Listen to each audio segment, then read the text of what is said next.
Hello everyone, the History of Pi channel is with you. Today, we are going to talk about the miserable life of black slaves in America. Probably you can't call them black. YouTube has become very politically correct, so I will call black slaves African Americans. Let's get acquainted with the official history first. African slaves began to be imported into the United States in the 17th century. Large tobacco and rice plantations in the South constantly needed labor, and since there were few white immigrants, slaves from Africa were purchased for these purposes. Black slaves were mostly residents of the west coast of Africa. The slave trade took on its widest scope after 1713th year, when England achieved the exclusive right to trade in black slaves. When an English ship came to an African port for live goods, intermediaries began to negotiate with the captain. Each Negro was personally shown. The future slave was forced to move his fingers, move his arms and legs, to make sure that he had no fractures.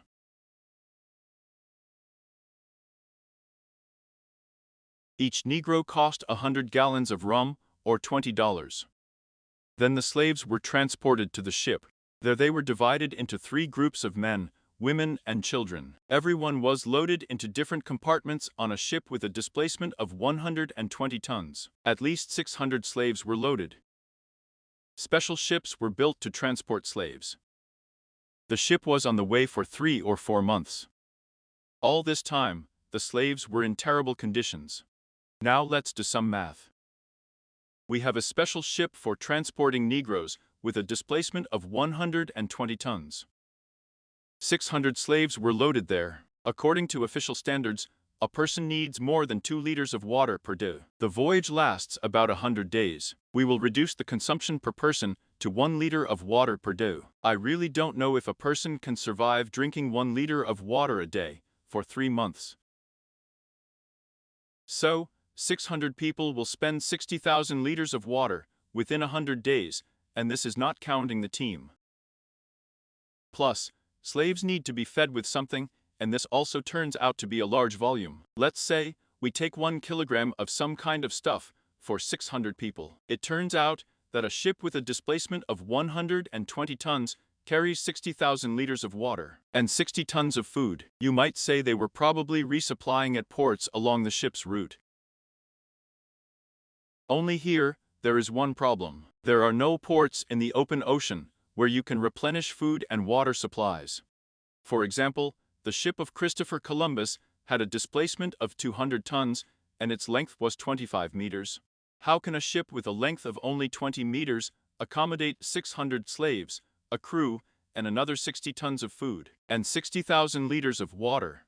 Okay, let's believe that all this cargo was placed on the ship. Let's go back to history. Upon arrival in America, slaves were first fed, treated, and then sold.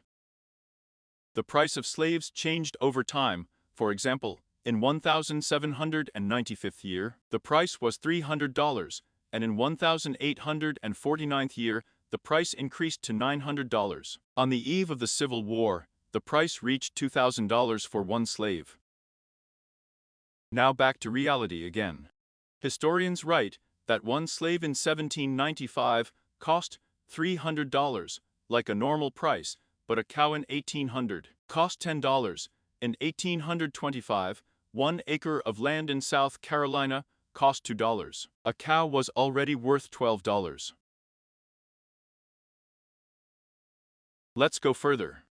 1850th year. A bottle of port wine cost 11 cents, a piano cost $195, a new house in New York, Brooklyn, $2,500. Everything seems to be fine with the prices. The house cost $2,500, but historians write that a Negro during this period was already worth $900. They were some kind of golden slaves. Instead of 1 slave, you could buy a herd of cows. Let's move on to the official history again. So the Southern planters buy these expensive Negroes, and as historians write, begin to mock them, make them work 19 hours a day, beat, maim, cut off their hands and feet for poor work. In general, a complete tin. But again we see inconsistencies. A man bought an expensive slave for $300 at the prices of 1,800th year. And instead of creating normal working conditions, he begins to cripple a very expensive specialist. Let me remind you, instead of one slave, at the prices of 1,800th year, you could buy 30 cows. In general, as historians write, black slaves were treated very badly. Now let's look at the photos of the 19th century and look for unhappy black slaves on them. Basically, I came across photos of this kind, where the ordinary life of rural residents is visible. I didn't find any photos showing the horrors of slavery. All the terrible stories about slaves are only in hand-drawn pictures of this kind.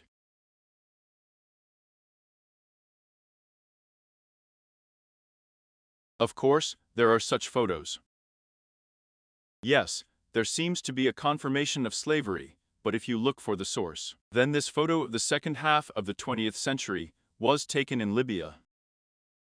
Or here is a photograph of the end of the 19th century, from the life of slaves, and it is no different from a photograph of the middle of the 20th century of poor Negro neighborhoods. Or here is a photograph that is signed as a slave auction in Easton, Maryland, 1850th year. If it wasn't for the signature, then it's not clear at all what event is recorded here.